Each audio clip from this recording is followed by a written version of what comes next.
Hi, this is Paul. I want to talk about the events that happened earlier this week, and of course, what happened on Thursday night in Dallas. Uh,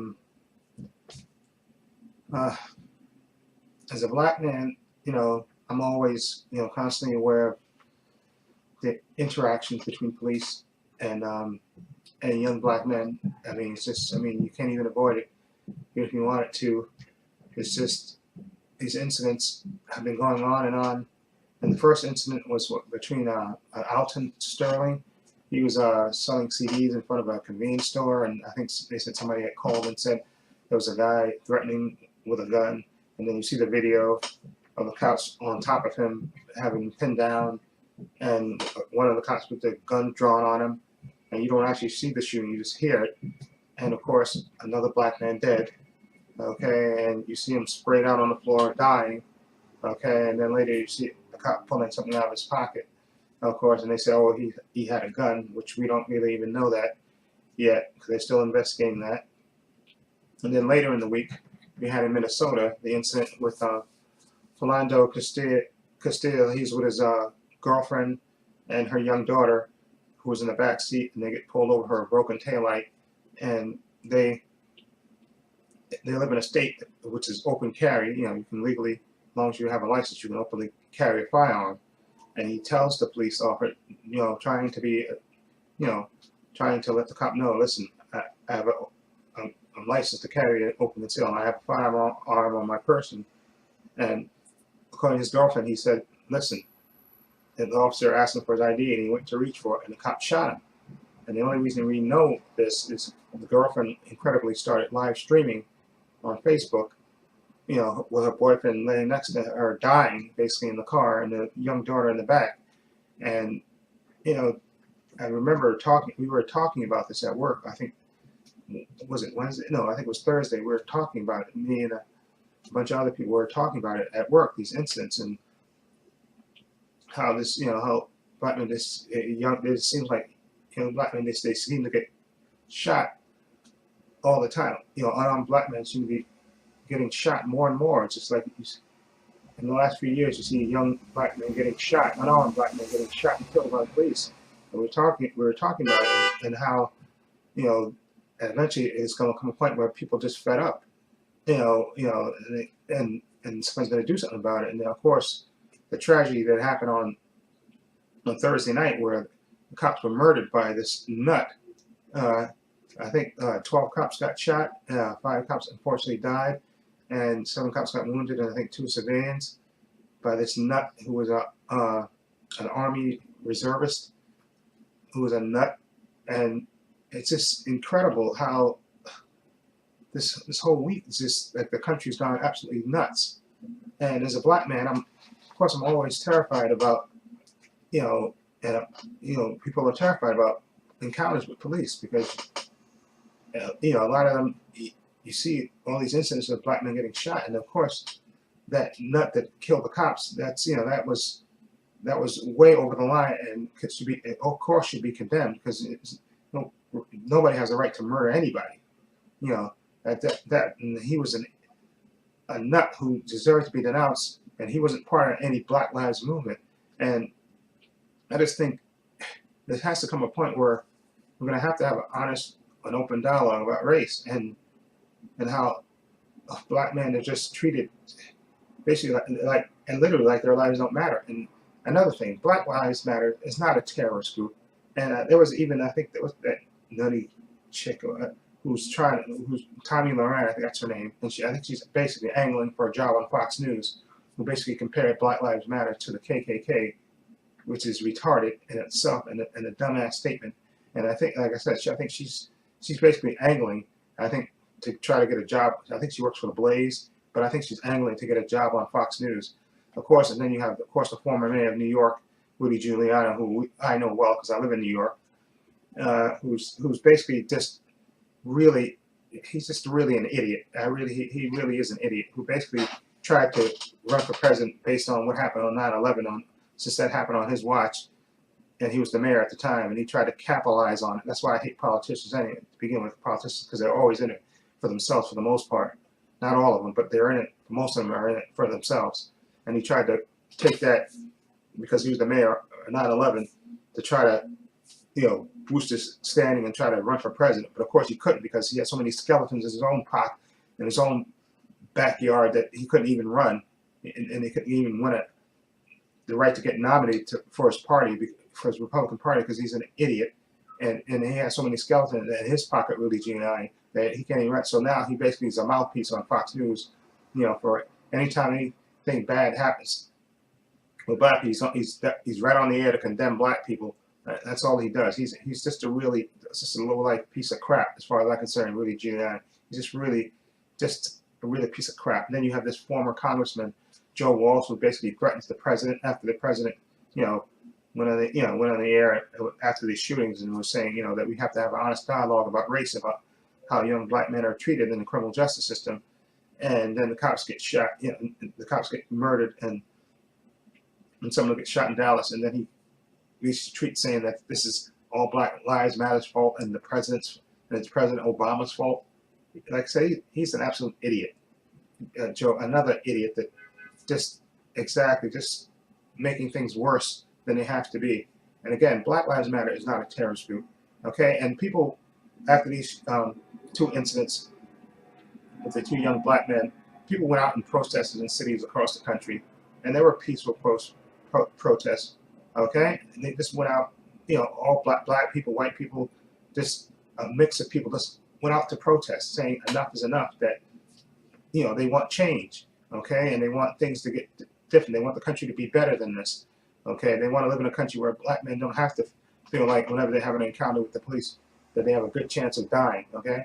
Okay, and this is not all police, okay? Nobody's condemning all police for this, but you do have a certain amount of police that stereotype black men, young black men, okay? And that's just the fact. And again, parents do have to have talks with. I remember when Mayor de Blasio in New York, they said, he basically admitted that he had a talk with his son Dante, saying that you have to be careful when you have encounters with police, because you never know what's going to happen. And then I think the patrolman, the PBA presidents condemned him for that, okay, which is ridiculous. He's his father. He has a right to tell his son whatever he wants, okay, and especially seeing all these shootings. I don't blame him for telling his son to be worried and to comply. When you encounter police, comply. No back talk. Just comply with what they say. And look, this guy Philando Castile, he complied, and he still got shot and murdered. So you go, come on, what's the point? If you're still going to get shot either way, if you comply, if you don't comply. Okay, so like I said, there has to be an honest dialogue about race and the interactions with police. It has to come up with a solution, because this is, like I said, it can't get any worse. And this again proves why the NRA is just, they're full of crap. Okay, they're so for the Second Amendment and everything else. And this guy, Philando Castile, never been in trouble, had a legal right to carry a firearm, and he still gets shot. Yes. Right.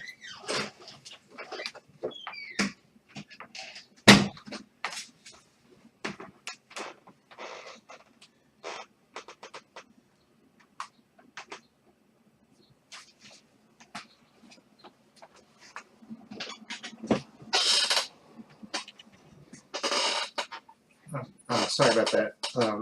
Anyway, yeah, and again, like I said, the NRA, again, just shows you that they're full of crap. Philando Castile had a legal right to have a firearm. It's open carry state, and he had it, and he even told the police he had it, and he still got shot. And you hear nothing but silence from the NRA.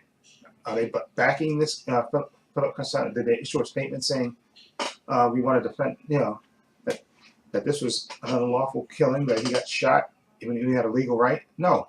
Okay, they're full of crap. Okay, their NRA is just so full of crap. It's just ridiculous. You don't see them defend. You don't see them issuing any statement.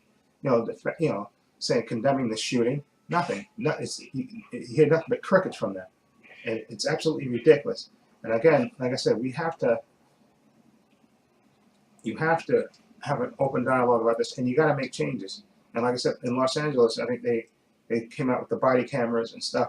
And I think even in the case in Louisiana, they said the cops had the body cameras, but apparently I guess they said they came loose in the tussle with Alton Sterling. But I mean, I think it also involves training with the police as well. You have to train them to to react. And I know it's a lot of people don't want to hear this, but again, I think that I think it was the governor of Minnesota said that if Philando Castile was white, he'd probably be alive, and I think that is true.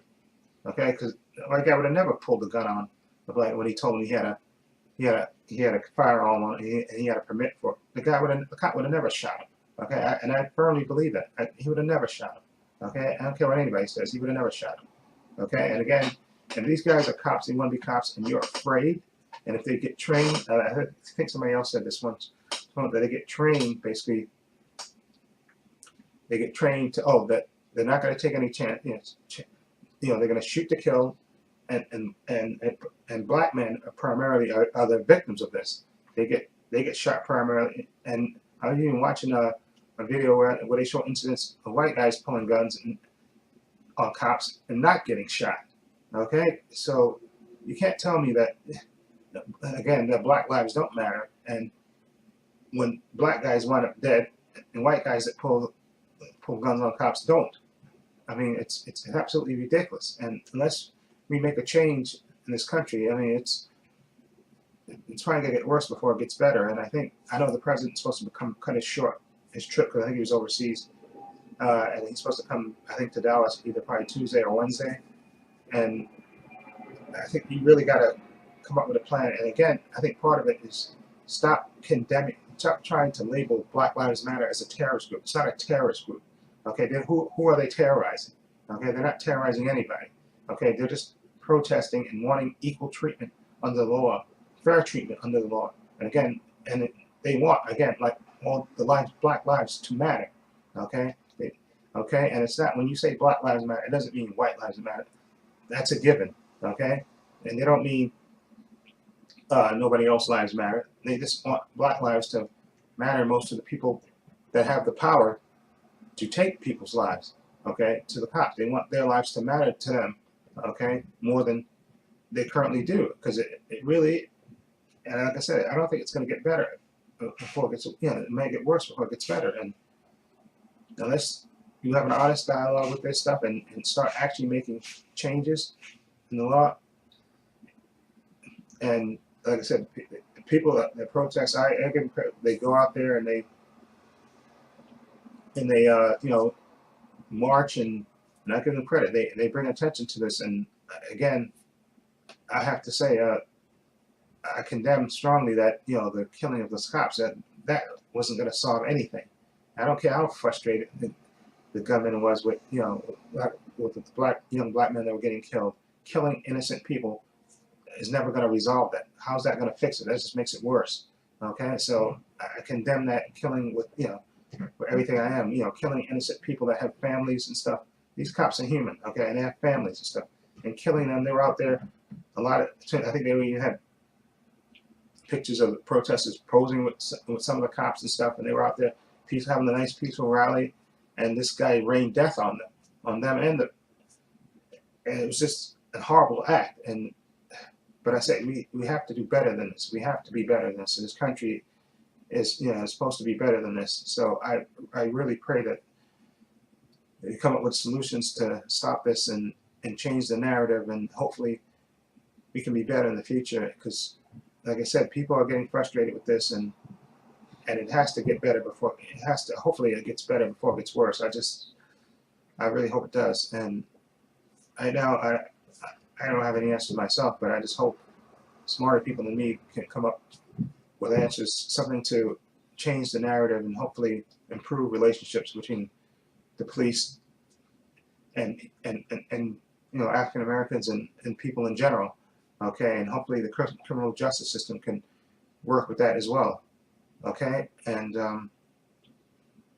because like I said, you see too much when those do get killed, an unarmed black man get killed, and then there's no consequence of it. So people get frustrated, and they think, what's the point? If we have these killings on tape and stuff, and then nothing happens, then what's the point? Then our lives don't matter. So until there's actual changes, that you actually see somebody that's getting killed actually get prosecuted and sentenced to jail, and then you could actually feel like maybe things are going to change. But you're going to have, and again, when you have these cases where you have these prosecutors that prosecute these cops, and then they don't really prosecute them to the fullest extent of the law, they don't really go after these cops that commit these horrific acts, and they don't really, they have to do it. They don't, and again, Tamir Rice, that's another one that really upset me to no end. Killed within 2 seconds. A 12-year-old killed within 2 seconds. Cops pulled up 2 seconds, shot him dead. Okay, come on. That's beyond. That's straight murder on tape. Murder on tape. Nothing. The kid had a toy gun at 12 years old. Okay, and the cops, no consequence for him. Okay, just you can see how frustrated that could be to black people and to people in general, even watching that. Nobody, I think a fair mind can watch that and say, oh, okay, that was justified. Come on. He's a 12-year-old playing with a toy gun in a public park, okay, out in broad daylight, and he gets killed within 2 seconds of the cops pulling up. No pausing, no telling him, no getting out of their car, telling him to put down your weapon, okay, back away, no even trying to talk to him, nothing. And again, I think that's part of the police training. You have to change. You have to make a change to that. You have to have them where they're not afraid of their lives within anytime they encounter a black person. You have to, okay, get the proper training, okay, and stop treating black people like their lives don't matter. And that's why the Black Lives Movement is named what it is, because you treat our black people like their lives don't matter. When they do, they matter to us, and they should matter to them. Okay, because we're all human beings. Okay, and hopefully, like I said, somebody can come up with some solutions and stop this, because this is just insane, and I can't even. It's really hard to even watch the news. I was like watching it all, yesterday when I got home from work, and it really just makes you depressed and sad for this country, and afraid. I'm afraid for young black men out there that it really is quite sad, and I don't know what more to say. Okay, so anyway, let me know what you think about this whole crazy week. Feel free to leave comments down below. And this is Paul saying so long and take care.